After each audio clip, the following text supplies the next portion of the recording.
Breaking! Russia hit by extreme weather. Deadly chaos unfolds. Massive waves sweep away homes and residents. Giant snowdrifts force travel via sled teams.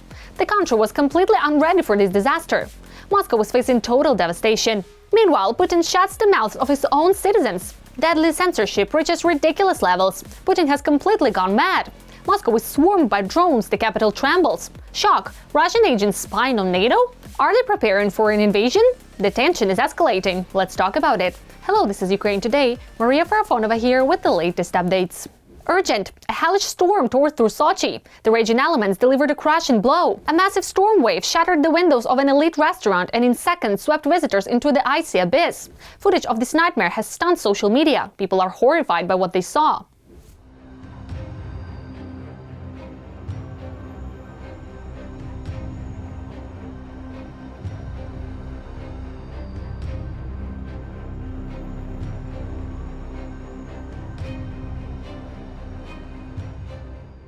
A deadly trap. At the moment the storm struck, a family, a father and a child were inside the restaurant. A powerful surge of water instantly flooded the hall, sweeping people from their seats. Miraculously, no one was injured. Rescue workers pulled those affected out of the flooded area. The backseas showed its full force, sparing no one. The events in Sochi are only part of a broader wave of extreme weather disasters across the country. While the south is being battered by storms, the north has plunged into an icy nightmare. In Anadyr, an Arctic-scale blizzard has brought life to a standstill.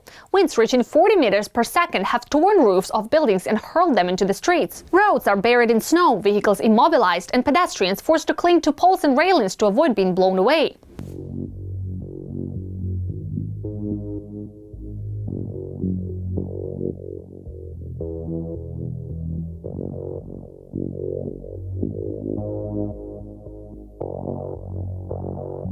Our capital of Chukotka experienced the might of winter weather. The blizzard left its mark, with winds reaching speeds of 40 meters per second. It was one of the most severe natural challenges in recent memory. Authorities in panic closed schools and regular public transport became useless. Instead of standard buses, specialized off-road shift vehicles were deployed, the only equipment capable of breaking through the snowbound chaos and rescuing those trapped by the storm.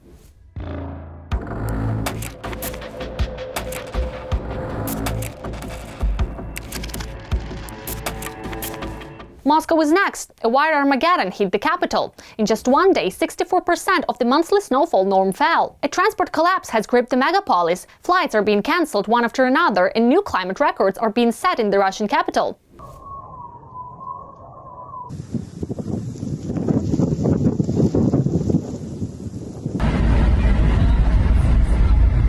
The capital is in agony. Witnesses describe a real apocalypse on the roads. Visibility near zero, cars buried alive under snowdrifts. Huge lines formed at public transport stops as buses struggled to move through the snow. People had to push stock vehicles and some were forced to walk home.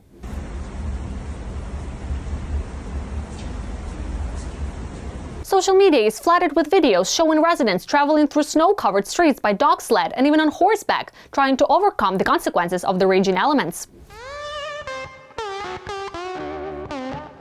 Meteorologists are shocked. Snowdrift levels have broken historical records.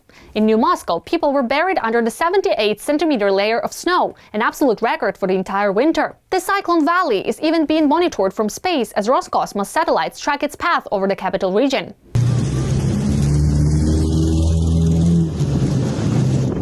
Meanwhile, Russia is under total censorship. To protect its famous traditional values, Putin is completely losing it. Heaven forbid anything Western seeps into Holy Russia. Here are the bans now proposed by the State Duma. Bloggers must be required to promote traditional values. Freedom of speech, as usual, does not exist. They also want to ban 18+ content. For this, they plan to introduce a legal term into legislation called chastity. They plan to create a single coordinating body like the Soviet Glavlid, which will control all content in media, books, and the internet. Swearing will be banned on social media without censorship. So-called freedoms in movies will be also prohibited. They plan to reintroduce pre-censorship and script approval before filming begins. And now for what's downright laughable. The State Duma is banning anime and Western superheroes on school supplies, replacing them with images of Russian bogatirs and traditional characters. And the most ridiculous part, the children's song Sigma Boy will be equated with spreading Nazism. Putin's insane obsession indeed grows stronger every day. Moscow under UAV attack. Good drones, at least 20 of them, targeted military facilities within the Russian capital. And more. The same unidentified drone struck Russia's Tatarstan overnight. One of the key oil pumping stations, Kalekino, came under attack. A fire broke out on its territory. All the details will be reported and shown by our journalists. Bright explosions in Tatarstan. Guests in the capital of the Russian Federation.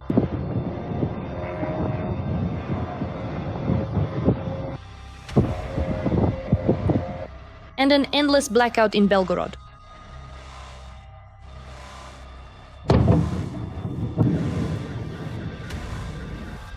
It seems the special military operation really is going according to plan. I wonder, is this what Putin wanted? The thief should be imprisoned, but there are nuances. Explosions where no one expected them at all. 1,200 kilometers from the border with Ukraine. Tatarstan, one of Russia's key oil regions, has come under drone attack.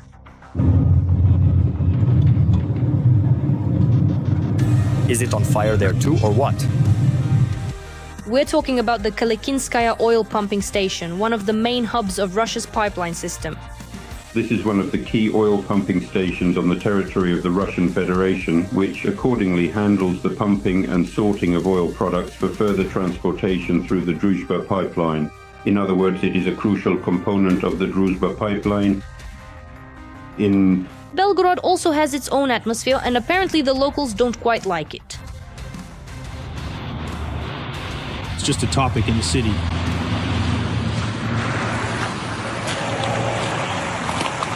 Moscow is a city where important decisions are made. A city that for years was assured to be out of reach. And now drones are appearing more and more often in the sky over the capital. Moscow is paralyzed. The sky is closed. 100 Ukrainian armed forces drones have turned the capital of Mordor into a panic zone. And while UAVs are fully establishing order in Russia, Ukraine continues to receive support from its allies. It's just that in 2026, Germany plans to deliver the Iris-T air defense missile system and the Skyranger 35 air defense system. We can say that Germany is a key military technical partner of the defense forces of Ukraine. It is worth noting the deliveries of air defense missile systems from Norway. These are the NASAMS air defense missile system, which is regarded as some of the most advanced and effective technology more in the world today. But Ukraine is not only receiving weapons from its allies, it is also expanding cooperation in weapons production. Recently, France announced the expansion of its partnership with Ukraine in the field of drone usage. I also came to Kiev to try to work with the Ministry of Defense in very innovative areas such as drones. I think we will return to this issue again. It is really necessary to build a full-fledged strategic partnership on drones in a very short time. This year, Ukraine will receive about 10,000 strike drones. All of this is the product of joint Ukrainian-German production. And by the end of the year, it is planned to open 10 more similar joint ventures. We are already buying everything we possibly can when it comes to drones. We are already training our soldiers and will continue to improve our efforts every day to be better when it comes to drones, because this is part of the future, part of the warfare of the future, and in fact, it is already the present. Ukraine is rapidly ramping up its own production of weapons and drones. One of the most notable achievements is the development of its own cruise missiles, Flamingo.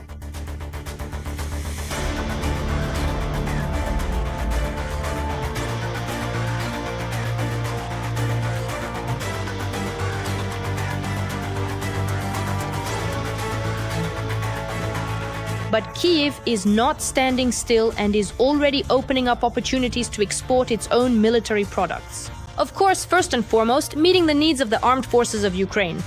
The main focus of such cooperation is the Baltic countries, Northern Europe, Germany, and the United Kingdom. European countries and the United States are interested in expanding military technical cooperation with the Ukrainian side, and the expansion of the sales market is quite remarkable.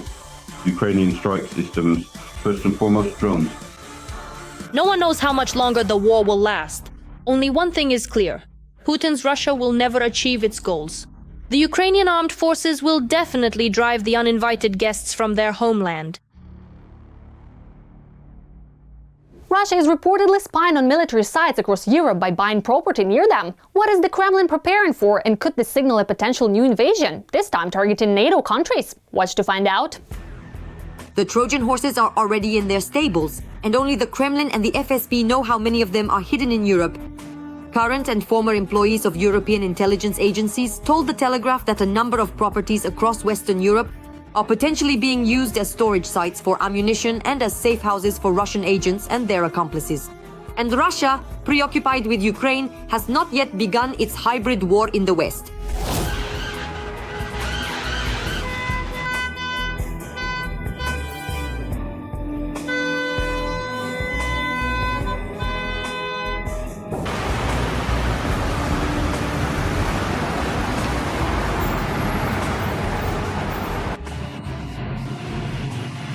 Lacking the strength to strike NATO countries directly, the Russians resort to what they have perfected over centuries: sabotage. Moscow doesn't need much to terrorize Europeans. A sudden disruption in daily life could be caused by something like a severed telecommunications cable, an unexpected fire, or a collapse in the transportation schedule. Long before the full-scale invasion, the Russians, preparing for confrontation, were buying up real estate near strategic and military facilities.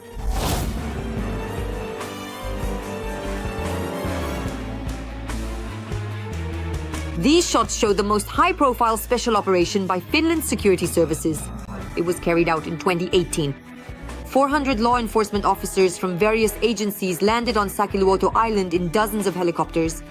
There they discovered a real military base in... Total, there were 9 docks, a helipad, barracks, living quarters, surveillance cameras, and motion sensors, all without any specific purpose. On this island, the special services found $3.5 million and euros in cash, as well as terabytes of data. This island belonged to the notorious company Ariston Helmi. Among its owners was named Pavel Melnikov, who, according to media reports, had citizenship in at least 3 countries: Russia, Latvia, Malta. He also had passports from several Caribbean countries and a residence permit in Hungary.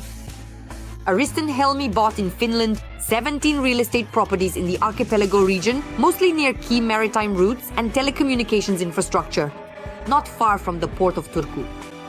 Throughout its entire existence, the company, which invested billions in real estate, did not show a single euro of profit. Thank you. It was a pleasure. But the real bombs on EU territory are the envoys of Russian churches. The Russian Orthodox Church has firmly spread its tentacles throughout Europe. For example, former cell attendant Georgi Suzuki recounts how Metropolitan Hilarion, who was sent to serve in Hungary in 2022, never met with parishioners, but consulted every month with Russian diplomats and local authorities. By the way, his wife, the Prime Minister, also visited. And when Hilarion served tea, he would ask me to make sweets. For the wife, I made a Japanese sweet for the Prime Minister's wife, which she liked so much that she even asked for the recipe. Most often, Hilarion's meetings with the Russian ambassador and the Hungarian deputy prime minister were held one-on-one. No one else was allowed in with them, neither from the Russian nor the Hungarian side. Several times while I was present, he even met with Orban as well. Meetings with Orban were less frequent, but he met very often with Zhao Shemin, the deputy prime minister. The Arok has also built its nest in the Scandinavian countries. For example, on the outskirts of the Swedish town of Västerås in 2013, Rosatom bought a plot of land and very quickly built a church there. Parishioners pray right next to the country's longest runway, where there are strategic bridges over Lake Mälaren, as well as the Swedish Army General Staff in Enköping and a military communications hub. The Russians chose this location for the church. And not without reason, because just a few kilometers from the church is the Westinghouse Electric Nuclear Fuel Assembly Plant. The distance between them is only 4.22 kilometers. Even closer, at almost 500 meters away, there is another strategic facility, the Västerås Flygplats Airport. 6 kilometers from the church is a thermal power plant and the headquarters of the energy company Mälarenergi AB, an energy supplier. And almost 5 kilometers away is the ABB metallurgical plant. The head priest of this church, Pavel Makarenko, according to Swedish investigators, received a certificate from the Russian Foreign Intelligence Service itself. I'm not saying anything. Stop, don't say it. I'm not saying anything either. What is being discussed behind the walls of these churches, which are essentially GRU agents, is unknown. What kind of information the local parishioners are leaking to them is also a mystery. For decades, Russia has been building Augean stables on the territories of neighboring countries, as well as in the countries of ideological opponents, and is ready to unleash them at any convenient moment. Putin has created a new intelligence service under his former bodyguard. The Russian president signed a decree establishing the main headquarters of the National Guard troops. Leading the headquarters will be 72-year-old Viktor Zolotov, director of Rosgvardia and Putin's longtime head of personal security. All the details about this Kremlin office coming up next. Putin has created a new special service headed by his former bodyguard Zolotov. I am proud to serve under the leadership of a man who has once again made our country powerful and great. And I will do everything to make sure that certain individuals do not drag it back to the 90s. The main headquarters of the National Guard troops will be responsible for maintaining the combat readiness of the National Guard, directing the deployment of its forces, and also conducting intelligence operations. We need to move forward in order to defend our country. That's all I have to say. Thank you.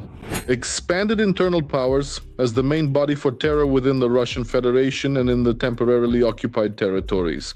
By the way, they are now starting to form an internal intelligence service, the National Guard's intelligence service. You might wonder, why would internal troops need their own intelligence service? In other words, something completely autonomous is being created.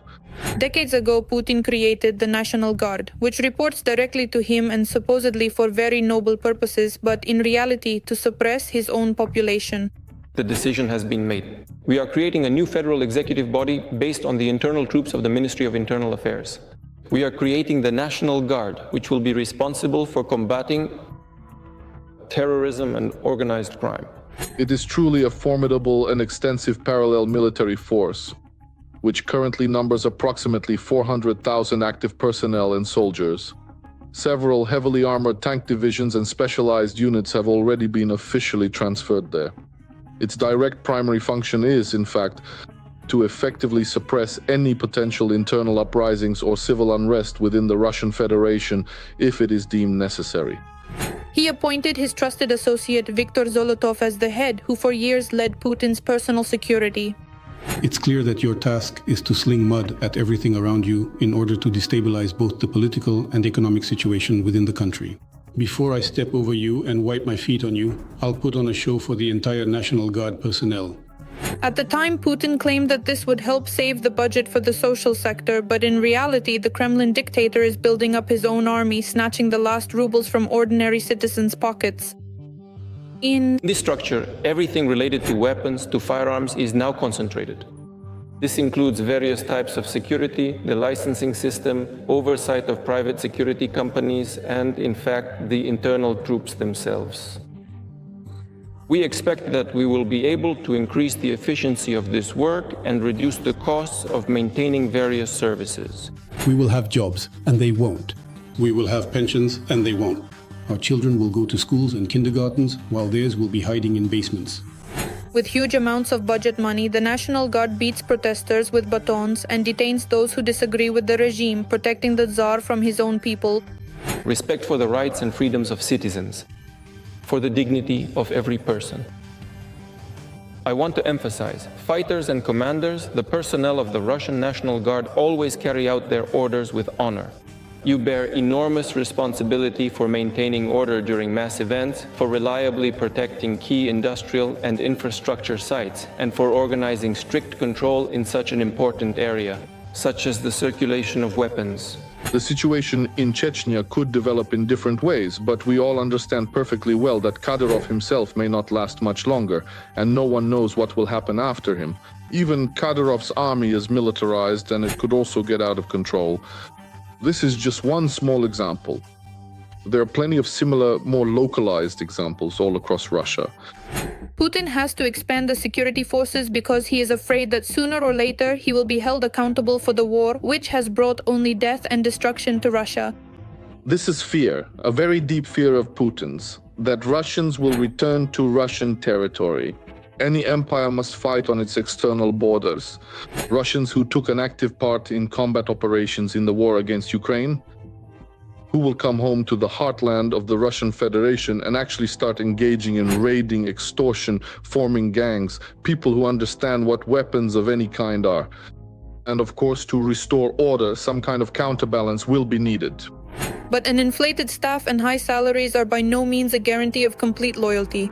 And who knows, maybe the new structure will turn into yet another version of the Prigozhin mutiny. That's all for now. Stay with us to be the first to know what's happening right now. Don't forget to subscribe and hit the like button. See you soon.